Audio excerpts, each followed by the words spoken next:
Hi friends, അപ്പോൾ lemon dates pickle ഉണ്ടാക്കാനായിട്ട് ഞാനിവിടെ എടുത്തിരിക്കുന്നത് ഒരു 1/2 കിലോ നാരങ്ങയാണ്. ആദ്യം നമ്മളൊന്ന് കഴുകിയെടുക്കുക. കഴുകിയെടുത്തിട്ട് നല്ലതുപോലെ ഈ വെള്ളം കംപ്ലീറ്റ് ഒന്ന് പോകത്തക്കോണം ഒന്ന് അതിൻ്റെ വെള്ളവും മോയ്സ്ചറും ഒക്കെ ഒന്ന് തുടച്ചെടുക്കുക. ഒന്ന് നല്ലതുപോലെ എല്ലാം തുടച്ചെടുക്കാം. തുടച്ചെടുത്ത നാരങ്ങ നമ്മൾ ഒരു നീളത്തിൽ കട്ട് ചെയ്യുക.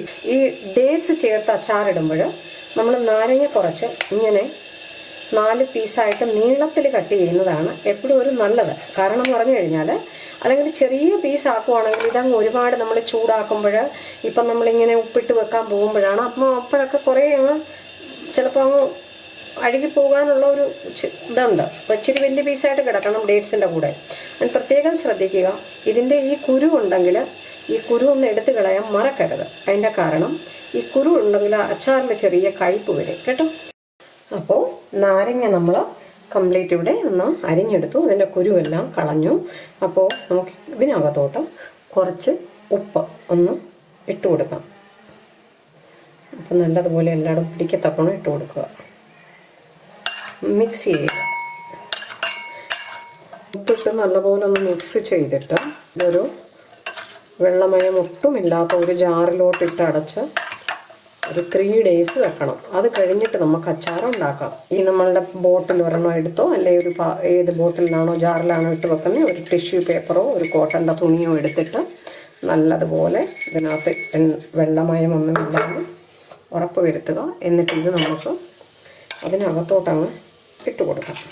ഇത് മറക്കാതെ ഒരു ദിവസം ഒരു 2 പ്രാവശ്യം ഒന്ന് എടുത്ത് കുലുക്കി കൊടുക്കുക. ഇത് അടപ്പ് നല്ലതുപോലെ ഒന്ന് ടിഷ്യൂ പേപ്പർ കൊണ്ട് തുടച്ചെടുക്കുക. എല്ലാ ദിവസവും ഒരു 2 പ്രാവശ്യം രാവിലെയും വൈകിട്ടും വന്നിട്ട് ഒന്ന് നല്ലതുപോലെ കുലുക്കി കൊടുക്കുക. അപ്പോൾ അതിൽ ഫംഗസ് കയറാതെ ഇത് നല്ലതുപോലെ നമുക്ക് ആ സ്കിന്നെല്ലാം ഒന്ന് സോഫ്റ്റായി അഴുകി കിട്ടും. ഒരു 3 ദിവസം കഴിഞ്ഞിട്ട് വേണം നമുക്ക് അച്ചാറുണ്ടാക്കാൻ. ഇത് നമുക്ക് ഒരു ഓപ്ഷനാണ്. ഇനി അടുത്തൊരു ഓപ്ഷൻ എന്ന് പറഞ്ഞു തരാം. ഇത് ഇങ്ങനെ ചെയ്യേണ്ട, നിങ്ങൾക്ക് അപ്പോൾ തന്നെ അച്ചാറുണ്ടാക്കി എടുക്കണം എന്നുണ്ടെങ്കിൽ അടുത്ത ഓപ്ഷനാണ് നമ്മൾ പറയുന്നത്. അത് ഒരല്പം കയ്പ്പ് എന്തായാലും വരും. ആ രീതിയിൽ 2 രീതിയിലും ഉണ്ടാക്കുവാണെങ്കിലും ഒട്ടും കയ്പില്ലാതെ ഉണ്ടാക്കണം, അപ്പോൾ തന്നെ അറ്റ് ദ മൊമെൻ്റ് ഉണ്ടാക്കണമെന്നുണ്ടെങ്കിൽ നാരങ്ങ കംപ്ലീറ്റ് ഒരു 2 ടേബിൾ സ്പൂൺ എണ്ണ ചൂടാക്കി, നല്ലെണ്ണ ചൂടാക്കിയിട്ട് അതിലോട്ടൊന്ന് വഴട്ടിയെടുത്തിട്ട് തണുത്ത് കഴിയുമ്പം അരിഞ്ഞ് ഉടനെ തന്നെ നമുക്ക് അച്ചാറുണ്ടാക്കാം. അടുത്ത ഓപ്ഷന് ഈ നാരങ്ങ നമ്മൾ നല്ലതുപോലെ കഴുകി തുടച്ചെടുത്തിട്ട് ഇത് ഒരു 10-15 മിനിറ്റ് നമ്മൾ സ്റ്റീം ചെയ്ത് എടുക്കുക. സ്റ്റീം ചെയ്തെടുത്ത് കഴിയുമ്പോൾ നമുക്ക് തണുത്ത് കഴിയുമ്പോൾ അത് അരിഞ്ഞിട്ട് പിന്നീട് ഉണ്ടാക്കാം. ഈ സ്റ്റീം ചെയ്തെടുക്കുകയും വെള്ളത്തിലിട്ട് ഒന്ന് വേവിച്ചെടുക്കുകയും ചെയ്തിട്ടുണ്ടാക്കുന്ന അച്ചാറുകൾക്ക് എത്ര കയ്പില്ലെന്ന് പറഞ്ഞാലും ഒരു ശകലം കയ്പ് വരും. ഓക്കെ, അപ്പം ചിലർക്ക് ആ കയ്പൊന്നും പ്രശ്നമല്ല, അങ്ങനെ തന്നെ നാരങ്ങയുടെ ചെറിയ കയ്പിരിപ്പോ ഇരുന്നോട്ടെ എന്ന് വിചാരിക്കുകയാണെങ്കിൽ അങ്ങനെയും ഉണ്ടാക്കാം. അപ്പോൾ നമുക്ക് അറ്റ് ദ മൊമെന്റ് തന്നെ ഉണ്ടാക്കിയെടുക്കാം. അപ്പോൾ തന്നെ ഇത് നമുക്ക് ഇങ്ങനെ വെച്ചിട്ട് 3 ദിവസം കഴിഞ്ഞ് ഉണ്ടാക്കാൻ പറ്റും. ഇതിന് ഒട്ടും കയ്പുണ്ടായിരിക്കില്ല. ഓക്കെ, അപ്പം നമുക്ക് ഫ്രണ്ട്സ്, നമ്മൾ നാരങ്ങ ഉപ്പിട്ട് വെച്ചിട്ട് ഇന്ന് 3 ദിവസം കഴിഞ്ഞു. അധികം അങ്ങ് സോഫ്റ്റ് ആയിട്ടില്ല അതിൻ്റെ സ്കിന്ന്. അതിൻ്റെ കാരണം ഒത്തിരി കട്ടിയുള്ള തൊലിയായിരുന്നു നാരങ്ങയുടെ. നമുക്ക് വേണ്ടത് ഈന്തപ്പഴം. ഞാനിവിടെ ഒരു 16 ഈന്തപ്പഴമാണ് എടുത്തിരിക്കുന്നത്. ഈന്തപ്പഴം എടുക്കുമ്പോൾ പ്രത്യേകം ശ്രദ്ധിക്കണം, ഇച്ചിരി സ്ട്രോങ് ആയിട്ടുള്ള ഈന്തപ്പഴം എടുക്കണം. ഇത് കണ്ടില്ലേ, നല്ല കുരുവില്ലാത്ത സീഡ്ലെസ് ആയിട്ടുള്ള ഈന്തപ്പഴം എനിക്ക് കിട്ടിയിട്ടുണ്ടായിരുന്നു. അപ്പം ഇങ്ങനത്തെ കുറച്ച് കട്ടിയുള്ള ഈന്തപ്പഴം എടുക്കണം. ചില ഈന്തപ്പഴം ഇങ്ങനെ തളുപുളാന്നിരിക്കത്തില്ലേ, അങ്ങ് ഒത്തിരി കുഴഞ്ഞിരിക്കുന്നത്, അങ്ങനത്തെ ഈന്തപ്പഴം എടുക്കാതിരിക്കും. അതങ്ങ് പെട്ടെന്ന് അങ്ങ് മെൽട്ടായി അങ്ങനെ കുഴഞ്ഞു പോകും. അല്ല അങ്ങനത്തെ ഈന്തപ്പഴം അങ്ങനെ ഇരിക്കുന്നതാണ് നിങ്ങൾക്ക് ഇഷ്ടമുണ്ടെങ്കിൽ അതെടുത്തോളൂ, കുഴപ്പമില്ല, മാറ്റി വെക്കാം. പിന്നെ നമുക്ക് വേണ്ടത് കുറച്ചൊരു ഇഞ്ചി നീളത്തിലരിഞ്ഞത്, ഒരു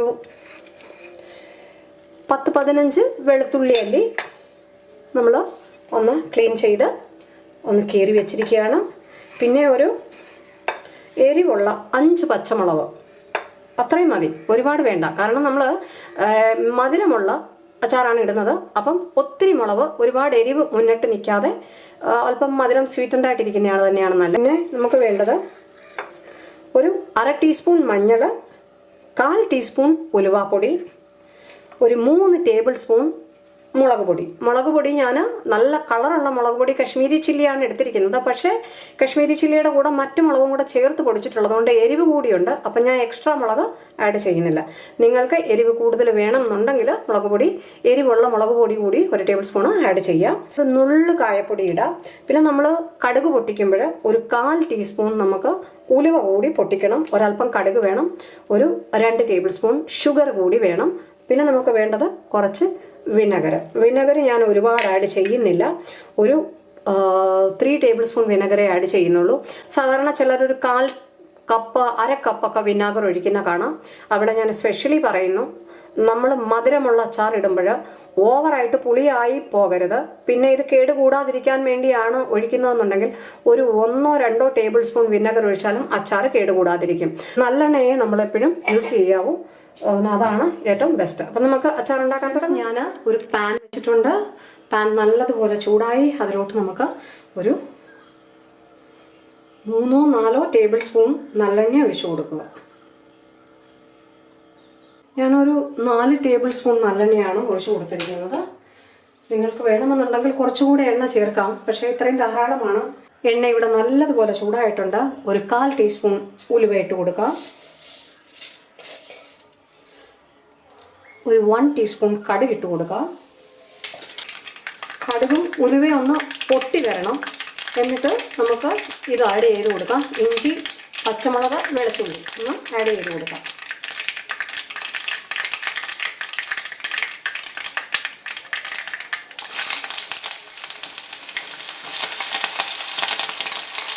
ഫ്ലെയിം വളരെ കുറച്ച് വെക്കുക, കൂട്ടി വെക്കരുത്.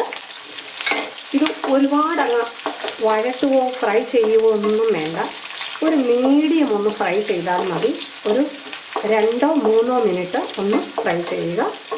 ബ്രൗൺ ആക്കുകയോ ക്രിസ്പി ആക്കുകയോ ഒന്നും ചെയ്യരുത്. അതുപോലെ ഞാൻ കറിവേപ്പില പൊട്ടിച്ചില്ല. നിങ്ങൾക്ക് വേണമെന്നുണ്ടെങ്കിൽ കറിവേപ്പില പൊട്ടിക്കാം. ഞാൻ ഡേറ്റ്സ് ലെമൺ പിക്കിളിന് കറിവേപ്പില ഇടാറില്ല. ഇവിടെ ഇത് ഒന്ന് ഒരു 2-3 മിനിറ്റ് വഴറ്റിയെടുത്തിട്ടുണ്ട്. അതിലോട്ട് ഫ്ലെയിം വളരെ കുറച്ച് വെച്ചിട്ട്, അല്ലെങ്കിൽ ഫ്ലെയിം ഓഫ് ചെയ്തിട്ട് ഈ മുളക്, മഞ്ഞൾ, ഉലുവാപ്പൊടി ആഡ് ചെയ്ത് കൊടുക്കും. മിക്സ് ചെയ്യുക.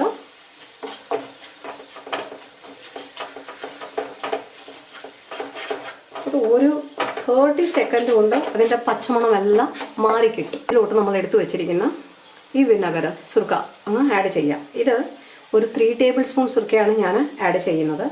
നിങ്ങൾക്ക് അതിൽ കൂടുതൽ വേണമെങ്കിൽ ആഡ് ചെയ്യാം. പക്ഷേ ഞാൻ ഒരുപാട് വിനെഗർ അങ്ങ് കഴിക്കാറില്ല. നമ്മൾ ഈ വിനെഗർ ആഡ് ചെയ്ത് കഴിയുമ്പോൾ ഇതൊന്ന് കട്ടിയായി വരാൻ തുടങ്ങും കേട്ടോ. ഒരു ശകലം കുറുകി വരും. ഇതങ്ങ് പെട്ടെന്ന് നമ്മളിട്ടിരിക്കുന്ന മുളകും അതുമെല്ലാം ഒന്ന് കുറുകി വരും കേട്ടോ. ഇതൊന്ന് തിളപ്പിച്ചെടുക്കണം. ഫ്ലെയിം ഒരല്പം മീഡിയം ആക്കിക്കോളൂ. എന്നിട്ട് ഇത് ഒരു തിള വരട്ടോ. ഒരു തിള വന്നിട്ടേ നമുക്ക് നാരങ്ങ ആഡ് ചെയ്യാൻ പറ്റുള്ളൂ. തിളയ്ക്കുന്നതിന് മുന്നേ ആഡ് ചെയ്യരുത്. ഇതൊരു തിള വരണം. ഒന്ന് തിള വന്നിട്ടുണ്ട്. ഒന്ന് ഫ്ലെയിം ലോ ആക്കുക.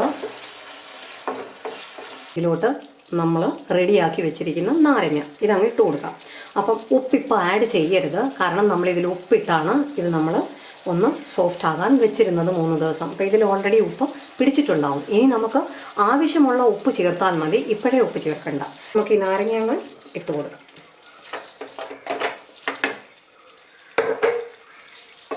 ഒന്ന് മിക്സ് ചെയ്യുക. ആഹാ, എന്നാ കളറാണ് അല്ലേ, അടിപൊളി. ഇതിലോട്ട് നമ്മൾ ഈ എടുത്ത് വെച്ചിരിക്കുന്ന ഡേറ്റ്സ് കൂടി അങ്ങ് ഇട്ട് കൊടുക്കാം. 2 ടേബിൾ സ്പൂൺ പഞ്ചസാര കൂടി അങ്ങ് ചേർത്ത് കൊടുക്കാം. ഇതിപ്പോൾ ഞാൻ 1 ടേബിൾ സ്പൂണാണ് ചേർത്തത്. ഇനി ഇത് ടീസ്പൂണാണ് കേട്ടോ. 1, 2. ഞാൻ 2 ടേബിൾ സ്പൂൺ പഞ്ചസാരയാണ് ചേർത്ത് കൊടുത്തത്. അതിൽ കൂടുതൽ ചേർക്കണില്ല. ഫ്ലെയിം കുറച്ച് വെച്ചിരിക്കുവാണ്. ശ്രദ്ധിക്കുക, ഫ്ലെയിം കൂട്ടി വെക്കരുത്. അപ്പം നിങ്ങൾക്ക് വേണമെന്നുണ്ടെങ്കിൽ മധുരം ഒരുപാട് ആവശ്യമുണ്ടെന്നുണ്ടെങ്കിൽ നിങ്ങൾക്ക് 1 ടേബിൾ സ്പൂൺ കൂടി ആഡ് ചെയ്യാം. ഈന്തപ്പഴം മധുരമുള്ളതാണ്. എങ്കിൽ പോലും അച്ചാറിന് ഓവറായിട്ട് മധുരം കാണൂല. കാരണം നാരങ്ങ നല്ല പുളിയുള്ളതാണ്, വിനെഗറിനൊക്കെ പുളിയുള്ളതാണ്. അപ്പം ചെറു മധുരമേ കാണുകയുള്ളൂ. അപ്പോൾ ഒത്തിരി മധുരമാകുന്ന ആരും മനസ്സിൽ വിചാരിക്കരുത്. നമ്മൾ അതുകൊണ്ടാണ് 2 ടേബിൾ സ്പൂൺ പഞ്ചസാര ആഡ് ചെയ്ത് കൊടുത്തത്. ഇതൊന്ന് തിളച്ച് വരണം, ഒന്ന് ചൂടായിട്ട് വരണം ഇത് കേട്ടോ. നമുക്കൊരു ശകലം ഉപ്പ് ഒരുപാട് ഉപ്പ് വേണ്ട. ഞാൻ ചെക്ക് ചെയ്തു, ഉപ്പും മധുരം ഉണ്ട് ഇതിൽ. അപ്പോൾ ഉപ്പ് കൂടി പോകരുത്. മധുരമുള്ള അച്ചാറായതുകൊണ്ട് ഞാനൊന്ന് ടേസ്റ്റ് നോക്കിയപ്പോൾ ഉപ്പ് ചെറുതായിട്ടുണ്ട്. ഇത് ഒരു ശകലം ഇതിലൊരു നുള്ളു കായം കൂടി ഒന്ന് ചേർക്കാം. ഒത്തിരി ചേർക്കരുതേ, ഒരു ശകലം കേട്ടോ. ഒരു പിഞ്ചോളം കായം ചേർത്താൽ മതി. ഈ അച്ചാറിന് ഒത്തിരി കായം ടേസ്റ്റ് എടുത്തറിയണ്ട. നമുക്ക് ഇതൊന്ന് അടച്ചു വെക്കാം. ഒരു 2 മിനിറ്റ് ഇതൊന്ന് തിളച്ച് വരട്ടെ. അപ്പോഴത്തേക്ക് ഒന്നുകൂടെ ഒന്ന് ചെറുതായിട്ട് ഈന്തപ്പഴവും നാരങ്ങ സോഫ്റ്റായി കിട്ടും. അപ്പോൾ നമ്മളുടെ അച്ചാർ ഇവിടെ ഒന്ന് തിളച്ചിട്ടുണ്ട്. ഒരു 2-3 മിനിറ്റ്. ആഹാ, അടിപൊളി. ഇതേ നല്ല ഭംഗിയായിട്ട് തിളച്ചിട്ടുണ്ട്. അടിപൊളി. ഇത് കൂടുതൽ ഒരുപാട് നേരമായിട്ട് അങ്ങ് തിളച്ച് വേവിക്കുകയൊന്നും വേണ്ട കേട്ടോ. അപ്പോൾ എന്താ പറ്റുമെന്ന് പറഞ്ഞാൽ നമ്മുടെ ഈന്തപ്പഴം അങ്ങ് വെന്ത് കുഴഞ്ഞു പോകും. നല്ല ടേസ്റ്റിയാണ്. പിന്നെ കണ്ടിട്ട് തന്നെ കൊതിയാവുന്നു. അപ്പോൾ അത് നല്ലപോലെ സോഫ്റ്റ് ആയിട്ടുണ്ട്. ഇപ്പോൾ ഒരു 2-3 മിനിറ്റ് സോഫ്റ്റ് ആക്കിയാൽ മതി. ഞാൻ ഇച്ചിരി മേളിലോട്ട് എടുത്ത് കാണിക്കാം. ഇവിടെ ഒരു ഇച്ചിരി ഇരുട്ടുണ്ട്. മഴയുടെ സീസൺ ആയതുകൊണ്ട് അടച്ചു വെക്കുക. ആ ചൂടിലൊന്ന് നമ്മൾ ഗ്യാസ് ഓഫ് ചെയ്തിരിക്കുകയാണെങ്കിൽ ആ ചൂടിലൊന്ന് കുറച്ചുകൂടി ഒന്ന് സോഫ്റ്റ് ആയിക്കോളും. ഇത് തണുത്ത് കഴിഞ്ഞിട്ട് ജാറിലോട്ട് മാറ്റിയിട്ട് നമുക്കിത് പുറത്ത് വെച്ചേക്കാം. ഒരു 1 വീക്ക് കഴിഞ്ഞേ അച്ചാർ റെഡി ആവുകയുള്ളൂ. അതിന് മുന്നേ അച്ചാർ റെഡി ആകില്ല കഴിക്കാനായിട്ട്. സോഫ്റ്റാണ്, ഈന്തപ്പഴമാണ്, ഒക്കെ കഴിക്കാനൊക്കെ നമുക്ക് ഇപ്പം എടുക്കാമെന്ന് വെച്ചാൽ എടുക്കുന്നുണ്ട്, കുഴപ്പമില്ല. പക്ഷെ നാരങ്ങയുടെ ആ ഒരു ഇതും എല്ലാം ടേസ്റ്റും എല്ലാം ഒക്കെ ഒന്ന് ഇറങ്ങി ഉപ്പൊക്കെ പിടിച്ച് പുളിയെല്ലാം പിടിച്ച് മധുരം എല്ലാം ഒന്ന് പിടിച്ച് വരുമ്പോൾ ഒരു 1 വീക്ക് എടുക്കും കറക്റ്റ് ടേസ്റ്റ് കിട്ടണമെങ്കിൽ. അപ്പോൾ നമ്മളുടെ അച്ചാർ ഇവിടെ തണുത്തിട്ടുണ്ട്. എന്ത് ഭംഗിയാണ് കാണാനെന്ന് അറിയാം. ഭയങ്കര കളറാണ് കാണാൻ. അടിപൊളിയാട്ടോ. ഡേറ്റ്സിൻ്റെയും ലെമണിൻ്റെയും കൂടെയുള്ള ടേസ്റ്റ്, ഒരു ചെറിയ മധുരം, ചെറിയ പുളിപ്പ്, ഭയങ്കര ടേസ്റ്റാണ് കേട്ടോ. ഈ അച്ചാർ എല്ലാവരും ഉണ്ടാക്കി നോക്കുക. പക്ഷേ വളരെ ടേസ്റ്റിയും ഡിലീഷ്യസുമായിട്ടുള്ള ലെമൺ ഡേറ്റ്സ് പിക്കിള് എല്ലാവർക്കും ഇഷ്ടമായി എന്ന് കരുതുന്നു. ബിരിയാണിയുടെ കൂടെയോ മന്തിയുടെ കൂടെയോ ഫ്രൈഡ് റൈസിൻ്റെ കൂടെയോ ഒക്കെയാണ് ഏറ്റവും ബെസ്റ്റ്, അല്ലേ വെജിറ്റബിൾ പുലാവിൻ്റെ കൂടെയോ ഒക്കെയാണ് ഏറ്റവും ബെസ്റ്റ്. അപ്പോൾ എല്ലാവരും മറക്കാതെ ഉണ്ടാക്കി നോക്കുക. നിങ്ങളുടെ വിലയേറിയ അഭിപ്രായങ്ങൾ കമൻറ്റ്സ് ബോക്സിൽ പ്ലീസ് തരണേ. അതുപോലെ തന്നെ ഇതുവരെ സബ്സ്ക്രൈബ് ചെയ്യാതെയാണ് നിങ്ങൾ എൻ്റെ ചാനൽ കാണുന്നുണ്ടെങ്കിൽ പ്ലീസ് മറക്കാതെ സബ്സ്ക്രൈബ് ചെയ്ത് ആ ബെല്ലൈക്കൺ കൂടി ഒന്ന് അമർത്തി ഓൾ എന്നതിൽ ക്ലിക്ക് ചെയ്താൽ ഞാൻ വീഡിയോസ് പോസ്റ്റ് ചെയ്യുമ്പോൾ തന്നെ അപ്പോൾ തന്നെ നോട്ടിഫിക്കേഷൻസ് നിങ്ങൾക്ക് ലഭിക്കുന്നതായിരിക്കും. വീഡിയോ ഇഷ്ടമായാൽ ഒരു ലൈക്ക് തരാനും കമൻറ്റ് തരാനും മറക്കരുതേ. അടുത്ത ഒരു അടിപൊളി റെസിപ്പിയുമായി വരുന്നത് വരെ till then take care. Bye. Eat healthy, stay healthy. Thank U.